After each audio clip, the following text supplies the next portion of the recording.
Welcome to తేజ70mm. నమస్తే తెలంగాణ. ఇవాళ వార్తలు చూసుకున్నట్లయితే గూడు చెదిరింది, గుండె ఆగింది. వరద సాయం కోసం ఎదురుచూపులో అలసిన పేద ప్రాణం.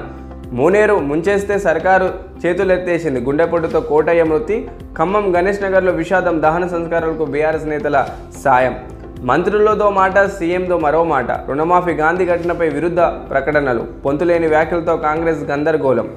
మాఫీ పూర్తి చేసినాం, 2 లక్షల వరకు రుణమాఫీ పూర్తి మాట నిలబెట్టుకుంటామన్న సీఎం రేవంత్. మాఫీపై సీఎం 2 ధోరణి చేస్తామన్న విరుద్ధ ప్రకటనలకు మాఫీ పూర్తయితే ఇంకా చేయాల్సింది 19 లక్షల మంది రైతుల సంగతి ఏంటి?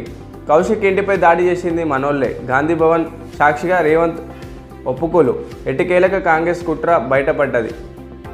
రుణమాఫీ, గాంధీ ఘటనపై విరుద్ధ ప్రకటనలు. పొంతులేని వ్యాఖ్యలతో కాంగ్రెస్ గందరగోళం. మాఫీ పూర్తి కాలేదన్న బట్టి తుమ్మల, ఉత్తమ్ పొంగులేటి. రుణమాఫీ ఆగస్టులోనే పూర్తి చేసినట్టు చెప్పిన రేవంత్. గాంధీ బీఆర్ఎస్ ఎమ్మెల్యేని అంటున్న శ్రీధర్ బాబు బట్టి. ఆయన తమే వాడినంటూ ప్రకటించిన ముఖ్యమంత్రి. కౌశిక్ రెడ్డి ఇంటిపై దాడి చేసిన కాంగ్రెస్ వాళ్ళని వెల్లడి.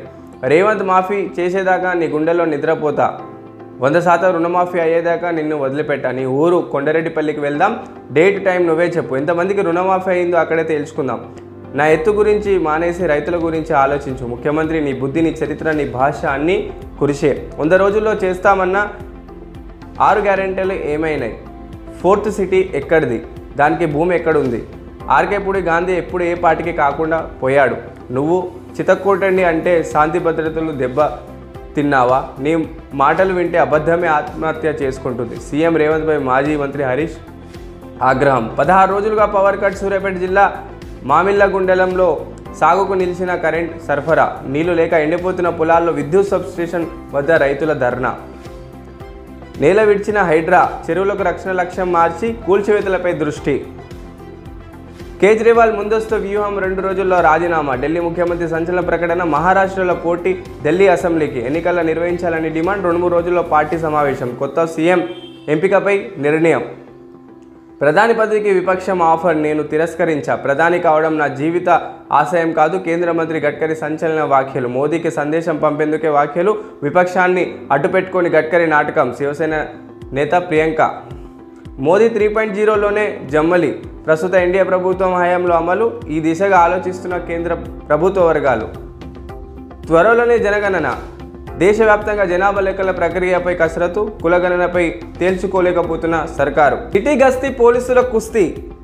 నేడు మిలాదున్నబీ, రేపు గణేష్ నిమజ్జనం. ప్రజాపాలన. తెలంగాణ విమోచన దినోత్సవాలు. కత్తి మీద సుమోల్లా మారిన హైదరాబాద్ బందోబస్తు. 2 రోజులుగా నిరంతరంగా పోలీసుల పహారా. సిబ్బందికి హైదరాబాద్ సిపి ఆనంద్ దిశానిర్దేశం. సో సామాన్యంగా చూసుకున్నట్లయితే సెప్టెంబర్ 15, 16, 17 ఈ 3 రోజులు కూడా హైదరాబాద్లో శాంతి భద్రతలు పాటించాలని సిపి ఆనంద్ గారు అందరు పోలీసులని దిశానిర్దేశం ఇవ్వడం జరిగింది. సో దేశవ్యాప్తంగా చూసుకున్నట్లయితే పలు రాష్ట్రాల్లో హిందూ ముస్లింల గొడవలు అనేది నడుస్తున్నాయి. ఇటువైపు చూసుకున్నట్లయితే కలకత్తాలో డాక్టర్ల మీద జరిగిన అత్యాచారం వెనుక అక్కడ ముఖ్యమంత్రి రాజీనామా చేయాలని ధర్నా నడుస్తుంది. అదేవిధంగా మన రీసెంట్గా జరిగిన గుజరాత్ సూరత్ ప్రాంతంలో గణేష్ విగ్రహాల మీద దాడి అనేది జరిగింది. అదేవిధంగా సిమ్లాలో కూడా మస్జిద్ని తొలగించాలని హిందువులందరూ కూడా ధర్నా చేస్తున్నారు. అదేవిధంగా మణిపూర్లో కూడా అల్లర్లు అనేది సృష్టించారు. అదేవిధంగా కర్ణాటకలో కూడా విగ్రహాల మీద దాడి అనేది జరిగింది. దీన్ని అన్నిటిని కూడా దృష్టిలో పెట్టుకొని అంటే హైదరాబాద్లో కూడా శాంతి భద్రతలు పాటించాలనేది ఇది దీని ఉద్దేశం. ఇక్కడ చూసుకున్నట్లయితే 15, 16, 17 ఈ 3 రోజులు కూడా చాలా శాంతి భద్రతలు పాటించాలి. ఎలాంటి గొడవలు జరగకుండా ఉండాలని సిపి ఆనంద్ గారు వెల్లడించడం జరిగింది. ఇక్కడ చూసుకున్నట్లయితే 15వ తారీఖు మిలాదున్నబీ ముస్లింల ప్రజల ఒక పండుగ ఉంది. అదేవిధంగా హిందువుల పండుగ 16 మంగళవారం రోజు నిమజ్జనం గణేష్ శోభయాత్ర అనేది ఉన్నది. అదేవిధంగా 17వ తారీఖు కాంగ్రెస్ ప్రజాపాలన కార్యక్రమం అనేది ఉన్నది. ఈ 3 రోజులు కూడా పోలీసులకు నిద్రలేని రాత్రులనే చెప్పవచ్చు. దేశంలో కొన్ని రాష్ట్రాల్లో గొడవలు అనేది నడుస్తుంది. భారతదేశంలో కొన్ని రాష్ట్రాల్లో ఇప్పటికే కొన్ని గొడవలు అనేది నడుస్తున్నాయి. హైదరాబాద్లో కూడా ఎలాంటి గొడవలు జరగకుండా శాంతి భద్రతలు పాటించాలని సిపి ఆనంద్ గారు చెప్పడం జరిగింది.